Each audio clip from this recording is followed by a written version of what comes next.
भाग 1 जो संविधान का है उसमें कहा गया है संघ और उसका राज्य क्षेत्र। बड़ी अच्छी बात संविधान के भाग 1 में बताई गई है। तो सबसे पहले उनने संघ और राज्य क्षेत्र को पूरा परिभाषित किया है। तो आज देश में जहां देखें, देश के प्रधानमंत्री, देश के नेता, देश के आम जनता एक बात कहती है कि हिंदुस्तान में ऐसा हो रहा है, हिंदुस्तान में ऐसा हो रहा है, हिंदुस्तान में ऐसा नहीं होना चाहिए। सम्मानित साथियों, ये बात पूरी तरह से गैर संवैधानिक है और जो साथी इस तरह का देश का नाम उच्चारण करते हैं वे संविधान के विरुद्ध है।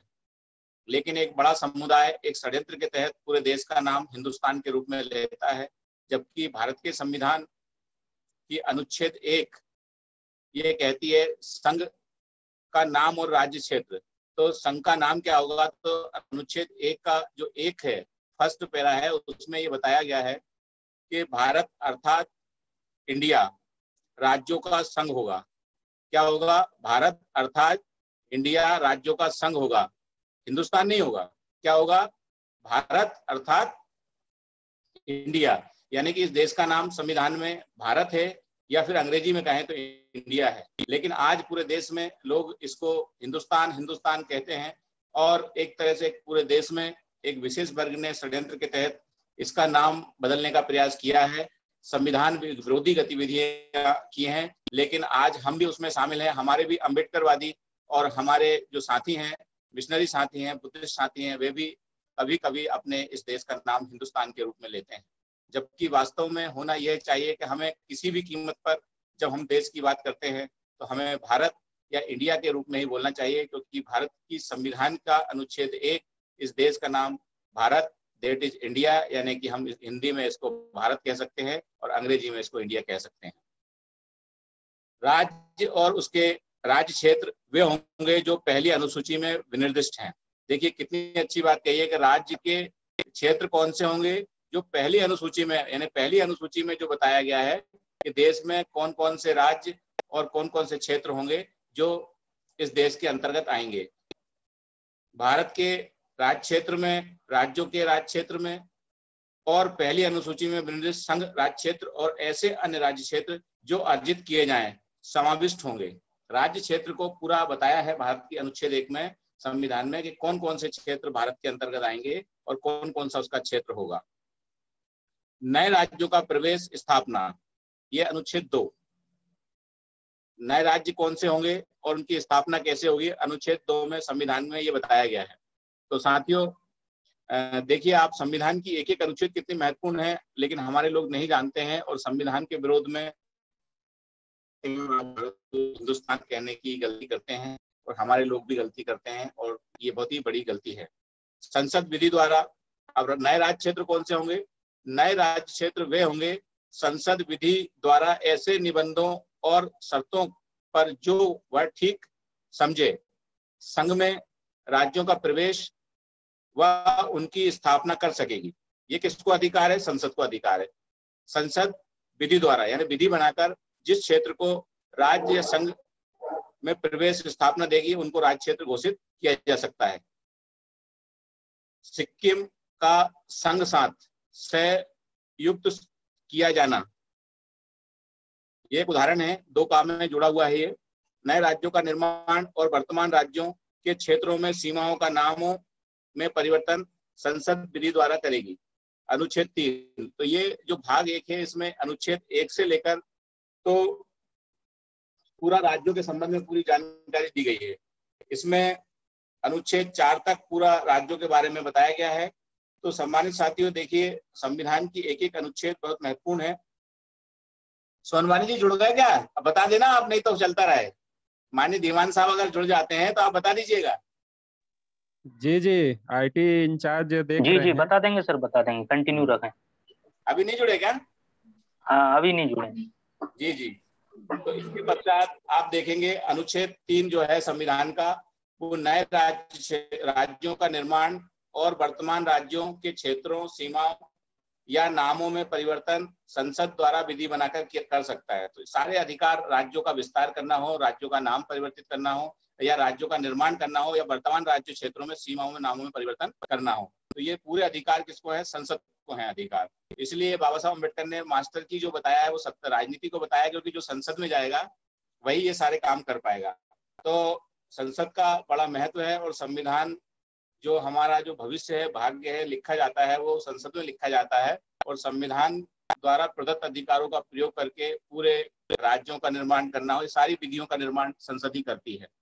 इसके पश्चात 3 का जो है वो कहता है कि किसी राज्य में उनका राज्य क्षेत्र अलग करके अथवा 2 या अधिक राज्यों के भागों को मिलाकर अथवा किसी राज्य क्षेत्र को किसी राज्य में भाग के साथ मिलाकर नए राज्य का निर्माण कर सकेंगे।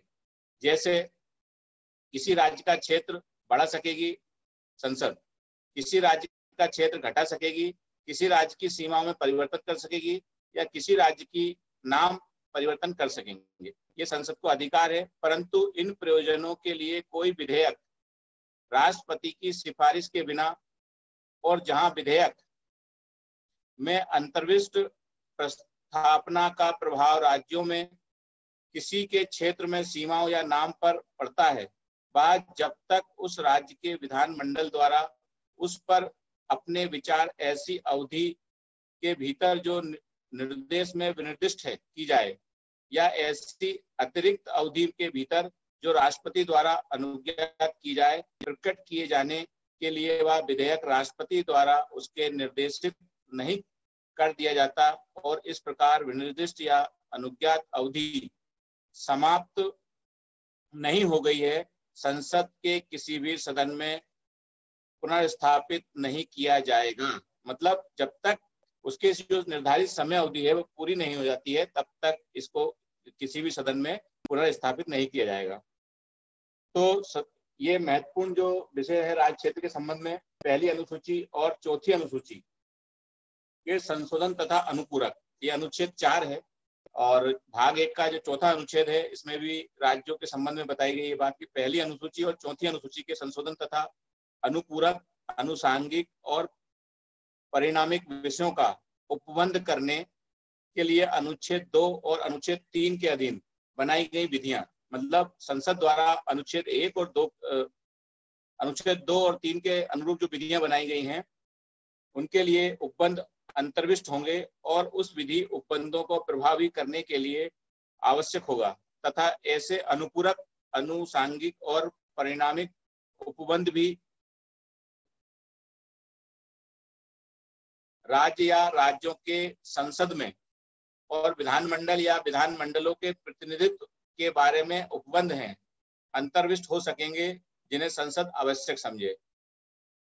पूर्वोक्त प्रकार की कोई भी विधि अनुच्छेद 368 के प्रयोजन के लिए इस संविधान का संशोधन नहीं समझा जाएगा। 368 में संविधान संशोधन में इसको मान्य नहीं किया जाएगा, मतलब इसको उससे अलग रखा जाएगा। अब जो संविधान का भाग 2 है नागरिकता, यह भी बहुत महत्वपूर्ण है। नागरिकता क्या है, किसको नागरिक माना जाएगा, संविधान में इसके संबंध में भी स्पष्ट प्रावधान किए गए हैं। संविधान के प्रारंभ पर नागरिकता, जब संविधान लागू हुआ था उस समय नागरिक कौन था? इस संविधान के प्रारंभ पर प्रत्येक व्यक्ति जिसका भारत के राज्य क्षेत्र में अधिवास है और जो भारत के राज्य क्षेत्र में जन्मा है, जिसके माता पिता में से कोई भारत राज्य क्षेत्र में जन्मा है, जो ऐसे प्रारंभ से ठीक पहले कम से कम 5 वर्ष तक भारत के राज्य क्षेत्र में मामूली तौर से निवास कर रहा है, भारत का नागरिक होगा। देखिए, भारत का नागरिक कौन होगा? भारत का नागरिक वह होगा जो इस संविधान के लागू होने के समय भारत के राज्य क्षेत्र में जिसका जन्म हुआ था, जिसके माता पिता में से किसी भारत के राज्य क्षेत्र में जन्मा है, या तीसरा जो है संविधान लागू होने के 5 वर्ष पहले भारत में मामूली तौर पर निवास कर रहा हो। ये 3 प्रकार के लोग भारत के नागरिक होंगे।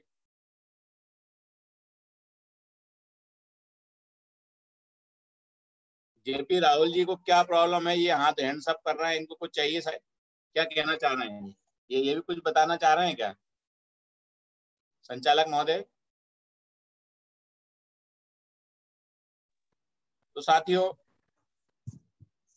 ये हमारी नागरिकता है। नागरिकता किन लोगों को मिल सकती है? 3 प्रकार के लोगों को भारत की नागरिक माना गया है। तो पहला है जो जन्मा था, राज्य क्षेत्र में जन्मा है, जिसके माता पिता में से किसी एक का जन्म हुआ है भारत में, या तीसरा जो 5 वर्ष से मामूली तौर पर संविधान लागू होने के पहले भारत में निवास कर रहा है। तो 3 प्रकार के लोगों को भारत का नागरिक माना है।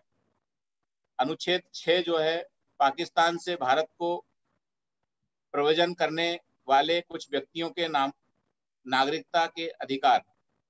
अनुच्छेद 5 में किसी बात के होते हुए भी, अब देखिए अनुच्छेद 6 कह रहा है कि किसी बात के,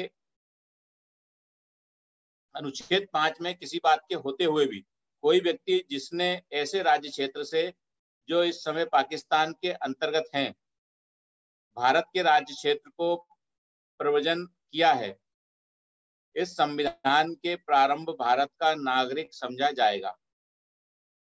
ये बड़ी महत्वपूर्ण बात है कि अनुच्छेद 5 में किसी बात के होते हुए भी कोई व्यक्ति जिसने ऐसे राज्य क्षेत्र से जो इस समय पाकिस्तान के अंतर्गत हैं, भारत के राज्य क्षेत्र को प्रव्रजन किया है, यानी भारत के राज्य क्षेत्र में वो रह रहा है, इस संविधान में प्रारंभ पर भारत का नागरिक माना जाएगा। ऐसे लोग हैं जो पाकिस्तान के किसी क्षेत्र में रहते थे, जो पाकिस्तान में बंटवारे के समय चला गया, लेकिन वो भारत में आके रहने लगे, तो भले उनका जन्म पाकिस्तान वाले क्षेत्र में हुआ हो, लेकिन वो भारत के नागरिक माने जाएंगे। यदि वह अथवा उसके माता पिता में से कोई अथवा उसके पितामह यानी दादाजी और पितामाही यानी दादी, मातामह मातामाही में से कोई मूल रूप से अथवा अधिनियमित रूप भारत शासन अधिनियम 1935 में परिभाषित भारत में जन्मा था और खा, जबकि वह व्यक्ति ऐसे हैं जिनके 19 जुलाई 1948 से पहले इस प्रकार प्रव्रजन किया है, तथा यदि वह अपने प्रव्रजन की तारीख से भारत के राज्य क्षेत्र में मामूली तौर से निवास कर रहा है, यानी 19 जुलाई 1948 के पहले अगर वो भारत में प्रव्रजन किया है या उसके पहले से निवास कर रहा है, तो वे भी भारत के नागरिक माने जाएंगे। जबकि वह व्यक्ति ऐसे हैं जिनने 19 जुलाई 1948 को या उसके पश्चात इस प्रकार प्रव्रजन किया है, तथा यदि वह नागरिकता प्राप्ति के लिए भारत डोमिनियन की सरकार द्वारा विहित रूप प्रारूप में और रीति से उसके द्वारा इस संविधान के प्रारंभ से ऐसे अधिकार को जिसे उस सरकार ने इस प्रयोजन के लिए प्रयुक्त किया है, आवेदन किए जाने पर उस अधिकारी द्वारा भारत का नागरिक रजिस्टर्ड कर लिया गया है। परंतु यदि कोई व्यक्ति अपने आवेदन की तारीख से ठीक पहले कम से कम 6 मास भारत के राज्य क्षेत्र में निवास नहीं रहा है, तो इस प्रकार का रजिस्ट्रीकृत नहीं किया जाएगा। यानी कि इसके पश्चात अगर वो 6 महीने के लिए कहीं और चला गया है, तो उसको रजिस्ट्रीकृत नहीं किया जाएगा, उसका रजिस्ट्रेशन नहीं किया जाएगा। अनुच्छेद 7 पाकिस्तान का प्रव्रजन करने वाले कुछ व्यक्तियों को नागरिकता के अधिकार। अनुच्छेद 5 में 3 प्रकार बताए गए हैं। कौन सा? जन्म खुद का हुआ हो, या माता पिता में से किसी का जन्म हुआ हो, या संविधान लागू होने के 5 वर्ष पहले से वह आमतौर पर भारत में निवास कर रहा हो। तो अनुच्छेद 5 और अनुच्छेद 6 में किसी बात के होते हुए भी यदि कोई व्यक्ति जिसने 1 मार्च 1947 के पश्चात, अब अनुच्छेद 5 और अनुच्छेद 6 के जो नियम है उनको तो भारत का नागरिक माना ही जाएगा, लेकिन अनुच्छेद 7 ये कहता है कि उन दोनों के अलावा भी 1 मार्च 1947 के पश्चात भारत के राज्य क्षेत्र में ऐसे राज्य क्षेत्र को जो इस समय पाकिस्तान के अंतर्गत है प्रव्रजन किया है, भारत का नागरिक नहीं समझा जाएगा। अगर इन दोनों के अलावा भी ये है तो अनुच्छेद 5-6 में जो दिया गया है, लेकिन 1 मार्च 1947 के पश्चात भारत के राज्य क्षेत्र में ऐसे राज्य क्षेत्र में जो अध्यक्ष जी धीमान साहब जुड़ गए हैं। जी मैं अब धीमान साहब का आज मैंने इमीडिएटली यानी कि तत्काल मुझे संविधान धीमान साहब नहीं थे तो मुझे अपनी बात रखनी पड़ी। अब माननीय धीमान साहब अपनी बात रखेंगे और माननीय संचालक महोदय उन्हें आमंत्रित करिए। ठीक है, मैंने अपनी एक मोटे तौर पे बात रखी। काफी दिनों से संविधान से दूर थे, तत्काल में बात रखी है, तो उसमें कुछ गलतियां हुई तो अन्यथा ना लें, और उसमें हम अगली बार माननीय धीमान साहब हैं करेक्ट करने के लिए। जय भीम, नमो बुद्धाय। चलिए, बहुत बहुत साधुवाद। बहुत महत्वपूर्ण समय हमारे आज की अध्यक्षता कर रहे बौद्ध साहब ने दिया है।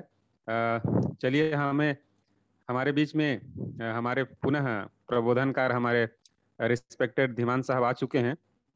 तो अविलंब मैं पुनः उनका पूरे राष्ट्रीय बौद्ध महासभा की ओर से हृदय से साधुवाद और स्वागत करते हुए, मैत्रीपूर्ण जय भीम कहते हुए उन्हें आमंत्रित करना चाहूँगा कि आज पुनः सोमवार के कड़ी में भारतीय संविधान की जानकारी